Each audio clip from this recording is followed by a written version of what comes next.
Imagínate por un segundo que naces en un palacio rodeado de mármol frío, escoltas en cada pasillo y un silencio tan pesado que parece que hasta las paredes guardan secretos. Imagínate crecer sabiendo que tu apellido no es solo un apellido, sino una sombra que te precede, que te define, que te vigila. Ahora imagina que un día despiertas y entiendes que ese brillo que desde fuera parece privilegio, por dentro se siente como una condena. Pues eso fue lo que vivió Carmen Martínez Bordiú desde el primer suspiro, la niña del régimen, la heredera simbólica de un poder que ella nunca pidió, la cara joven que muchos querían convertir en emblema de continuidad, de lujo, de una España congelada en una vitrina. Pero escúchame bien, detrás del mármol, detrás de los vestidos impecables, detrás de los saludos ensayados, frente a cámaras que la perseguían incluso antes de saber hablar, había una niña que ya cargaba un papel escrito por otros. Y créeme, ese papel era más pesado que cualquier título nobiliario, porque esta no es una historia de ficción, es la historia de alguien que nació en una jaula dorada y tuvo que aprender demasiado pronto que la fama heredada no se puede manejar como un juguete. Mientras el país la observaba con fascinación, mientras la prensa la convertía en un símbolo, ella empezaba a sentir cómo cada movimiento, cada amistad, cada gesto se interpretaba como parte de una narrativa que no era la suya. Lo que te voy a contar no es solo una biografía, es una caída, un ascenso, otra caída y una lucha constante por salir de la sombra del apellido más controvertido de la historia de España. Porque estás a punto de descubrir por qué Carmen pasó de ser la nieta más célebre del franquismo a una figura envuelta en rumores, titulares y juicios públicos que no siempre reflejaban la verdad. Y créeme, lo que viene ahora te va a mantener pegado a la pantalla. Quédate, porque vas a entender cómo una mujer nacida en el epicentro del poder terminó atrapada entre presiones familiares, escándalos mediáticos y una especie de maldición del linaje que parecía seguirla allá donde fuera. Pero antes de continuar, escúchame un segundo. Si te gustan estas historias reales de aristocracia, poder y secretos familiares, suscríbete ahora mismo al canal y activa la campanita. Cada semana destapamos verdades ocultas que nadie se atreve a contar. Dale al botón rojo, es gratis y me ayudas un montón. Ahora sí, vamos con la historia de Carmen Martínez Bordiú. Para entender la magnitud de todo lo que vino después, hay que volver al principio, al 26 de febrero de 1951, en Madrid, en una España rígida y vigilada, donde el apellido Franco era una ley silenciosa que lo impregnaba todo. Carmen nació en el Palacio de El Pardo, no en un hospital cualquiera, sino en el corazón mismo del poder. Su llegada fue casi un acontecimiento de Estado. No era solo una niña, era la nieta del jefe del régimen, la que muchos consideraban la continuidad emocional del dictador dentro de su círculo íntimo. Su padre, Cristóbal Martínez Bordiú, marqués de Villaverde. Su madre, Carmen Franco, única hija del generalísimo. Ambos estaban incrustados en una estructura social donde las apariencias eran tan importantes como la lealtad. Desde pequeña, Carmen aprendió que no existía la privacidad, que sus juegos infantiles podían acabar en la portada de un periódico, que cualquier gesto espontáneo se convertía en símbolo político. Y lo que viene ahora te ayudará a entender la magnitud de la presión, porque Carmen no es la típica aristócrata nacida en cuna de oro. No, ella nació en una cuna construida con expectativas de hierro, un linaje que brillaba por fuera, pero que por dentro era una maquinaria perfectamente engrasada para moldearlo todo. Emociones, comportamientos, amistades. Era un mundo donde equivocarse no era una opción, donde cada paso debía encajar con la narrativa de la familia que marcaba el destino del país. Y aunque desde fuera parecía la vida perfecta, fiestas, privilegios, viajes, educación exquisita, había algo que no se veía: la ausencia de libertad, la imposibilidad de elegir, la sensación permanente de ser una pieza en un tablero demasiado grande.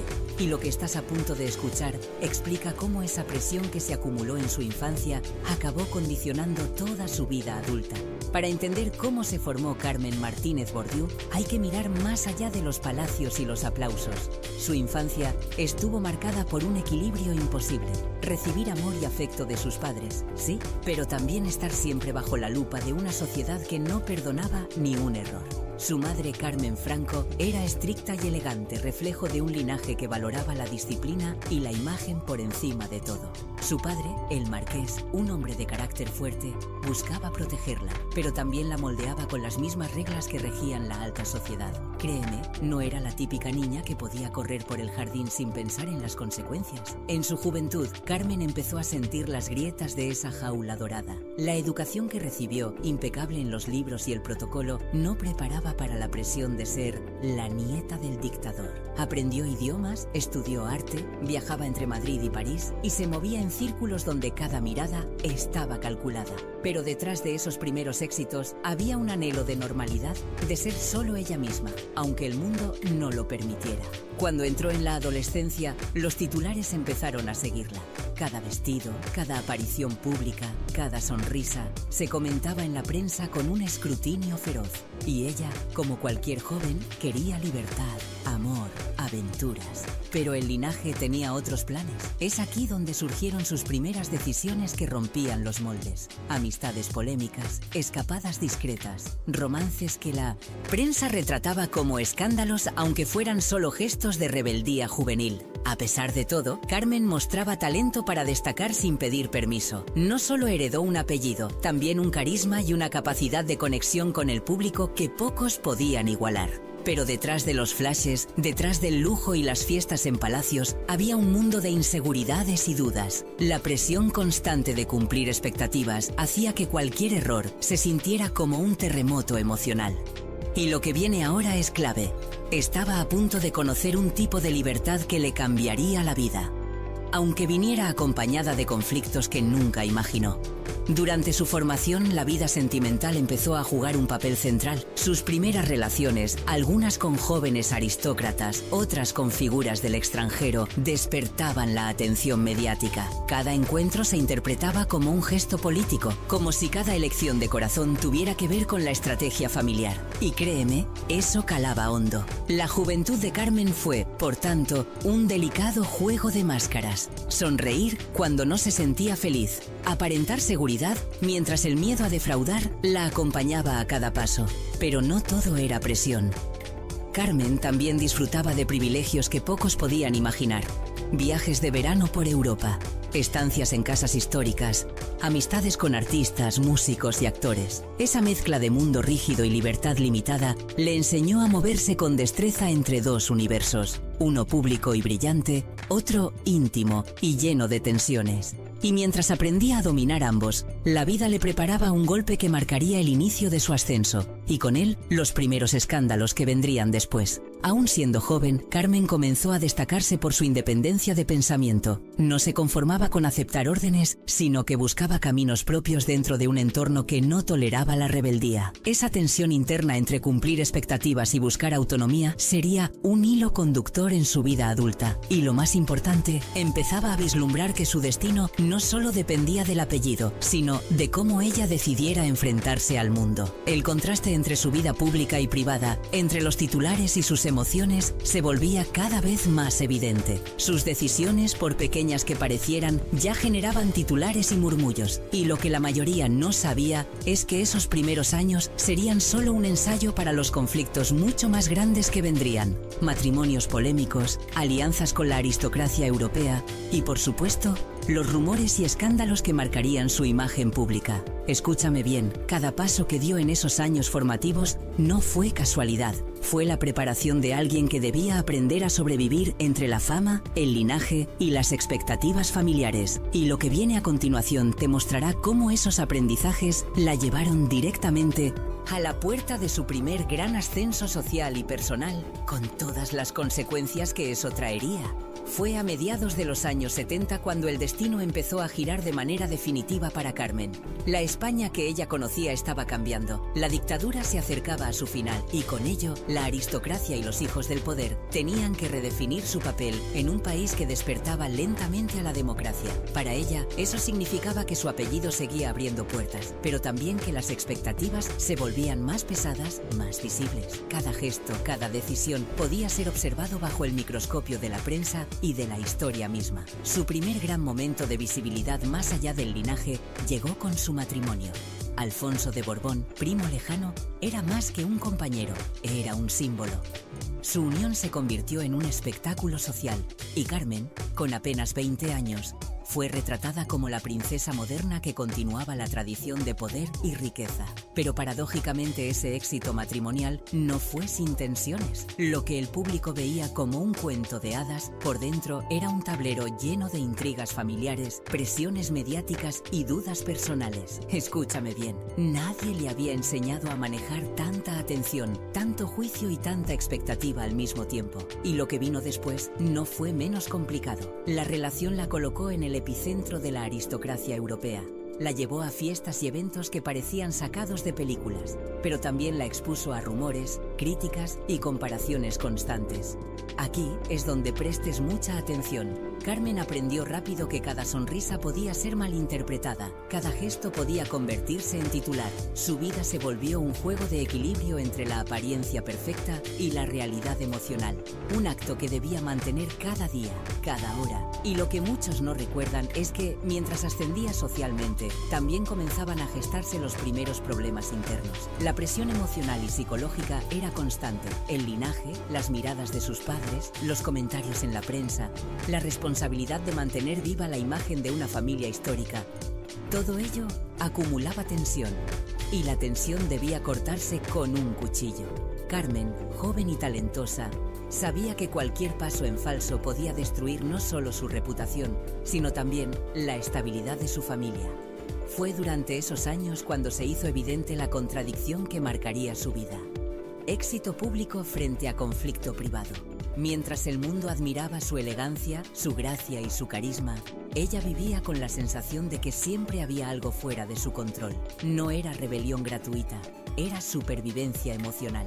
Y lo que viene ahora empieza a mostrar cómo esa supervivencia empezaría a convertirse en un desafío mayor, que la pondría frente a decisiones complicadas en lo personal y lo profesional. Algunos la veían como la heredera perfecta, otros como una joven que debía aprender a cargar con un peso que no pidió. Y créeme, lo que Carmen no sabía es que las decisiones que tomara en esos años de ascenso serían decisivas para los escándalos que aparecerían más adelante. La vida le estaba preparando un escenario donde los matrimonios, los proyectos y las apariciones mediáticas no serían solo hitos de éxito, sino también catalizadores de conflicto. Pregúntate a ti mismo, ¿cómo reaccionarías si todo lo que hicieras fuera juzgado como un ejemplo de linaje y poder, sin importar si estabas feliz o no?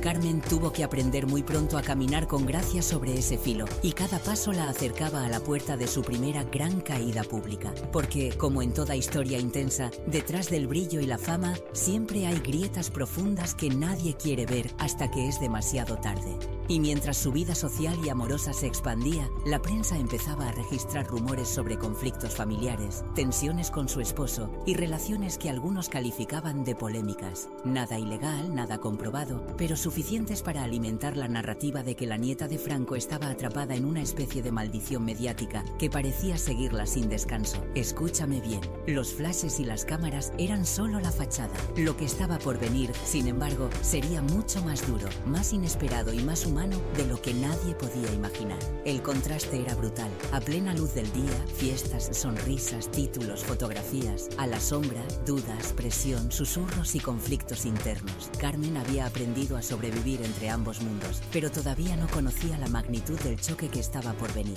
Y lo que viene ahora marca el inicio del verdadero conflicto, que definirá gran parte de su vida adulta. Los escándalos y la caída que la prensa comenzó a anticipar mucho antes de que ocurrieran.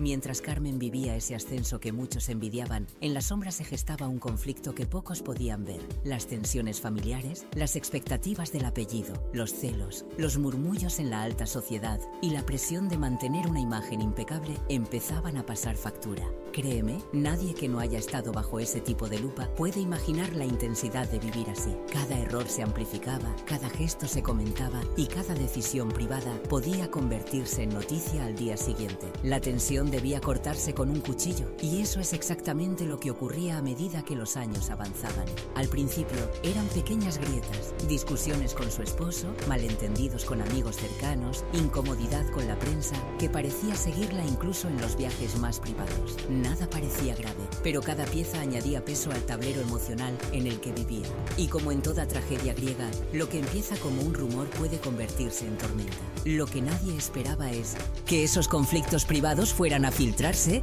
mezclarse con titulares y transformarse en escándalos que marcarían su nombre durante décadas. Imagina trabajar toda tu vida para mantener una imagen, cumplir con protocolos y sonreír ante cámaras. Y de repente, sentir que ese esfuerzo es insuficiente, que todo puede derrumbarse en cualquier momento. Esa era la realidad de Carmen en los años siguientes a su matrimonio. Éxito social, sí, pero con un costo emocional enorme. Y lo que viene ahora muestra cómo esa presión acumulada, combinada con decisiones personales y la exposición mediática, preparó el terreno para lo que sería su primera gran caída pública. A finales de los años 80, tras años de matrimonio, los conflictos empezaron a hacerse más evidentes. La relación que parecía perfecta ante los ojos del público empezaba a resquebrajarse.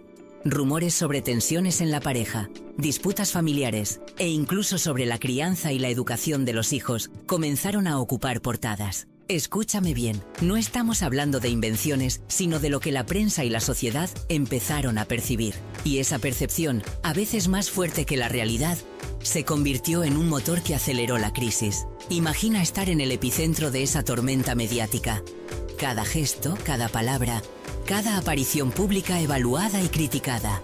Esa presión constante puede hacer que hasta la persona más fuerte dude de sí misma. Carmen lo sintió. Y lo que ocurrió en ese periodo marcó el inicio de una serie de conflictos legales, mediáticos y familiares que iban a definir gran parte de su vida pública. Pregúntate, ¿cómo reaccionarías si tu vida privada fuera interpretada, manipulada y expuesta como espectáculo sin tu permiso? Ella no tuvo más opción que aprender a sobrevivir en ese entorno hostil. La caída, aunque gradual, era inevitable. Las discusiones familiares se filtraban, los desacuerdos matrimoniales se magnificaban y la prensa empezaba a hablar de escándalos y controversias. Y lo que la mayoría no sabía era que el apellido que la había protegido durante años también empezaba a convertirse en una cadena que la aprisionaba. Cada movimiento que Carmen hacía estaba medido, cada aparición cuidadosamente calculada. Pero aún así, la sombra del conflicto crecía y crecía.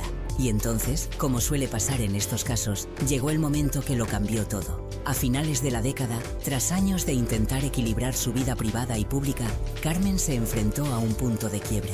Las disputas se volvieron irreversibles, los rumores se intensificaron y lo que había sido tensión se convirtió en crisis abierta. Los medios comenzaron a cubrir cada detalle con una mezcla de fascinación y morbo. Y Carmen, la nieta de Franco, la heredera del linaje más controvertido de España, se vio en el centro de una tormenta que parecía no tener fin. Y aquí viene la pregunta que quiero que te hagas. ¿Cómo sobrevive alguien que tiene todo el mundo a sus pies y al mismo tiempo no puede escapar de él? Carmen estaba a punto de vivir la caída más pública de su vida, un momento que sería recordado tanto por la prensa como por su propia familia.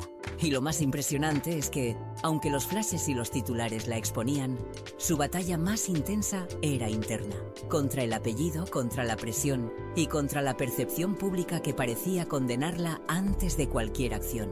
Escúchame bien, lo que viene en la siguiente página es el momento en que todo se rompe, donde la presión acumulada, los conflictos familiares y los escándalos mediáticos convergen en un clímax dramático que nadie olvidará. Y entonces ocurrió. Tras años de equilibrio precario entre vida privada y mirada pública, todo se rompió. Los rumores se convirtieron en titulares, las disputas familiares en escándalos mediáticos. Carmen Martínez Bordiú, la nieta de Franco, que había pasado su vida tratando de cumplir con un linaje y con expectativas imposibles, se vio expuesta como nunca antes. Imagina trabajar toda tu vida para mantener la imagen perfecta y que en un instante todo se convierta en espectáculo. Así vivió ella esos momentos, atrapada entre su apellido y la opinión pública, entre la culpa y la necesidad de seguir adelante. La humillación fue pública, pero también privada. Las imágenes en prensa, los comentarios en sociedad, incluso los reproches familiares, marcaron un periodo difícil que podría haber quebrado a cualquiera. Sin embargo, Carmen encontró refugio en lo que siempre tuvo más cerca, su familia y su propia fuerza interior. Aprendió a tomar distancia de los titulares, a valorar su vida personal por encima de la opinión externa y a reconstruir su historia paso a paso. A pesar de las vicisitudes, no se rindió. Carmen Martínez Bordiú perdió muchas cosas: la tranquilidad, la privacidad, la ilusión de una vida sin presiones. Pero recuperó algo mucho más valioso: control sobre su destino, una visión más clara de quién era realmente y la capacidad de sobrevivir y reinventarse lejos de los flashes. Su historia es un recordatorio de que la resiliencia no siempre se mide por los aplausos que recibimos, sino por la fuerza que mostramos cuando todo parece derrumbarse. Y ahora, escúchame bien. Si esta historia te atrapó, si quieres seguir descubriendo secretos, caídas y resurgimientos de personajes históricos y de la alta sociedad, suscríbete al canal, activa la campanita y déjame un comentario diciendo qué historia quieres que contemos después. Aquí no hay filtros, aquí contamos la verdad con dramatismo y respeto, y tu apoyo hace que podamos seguir trayéndote historias que otros no se atreven a tocar. Dale al botón rojo, créeme, te prometo que lo que viene también te va a dejar sin aliento.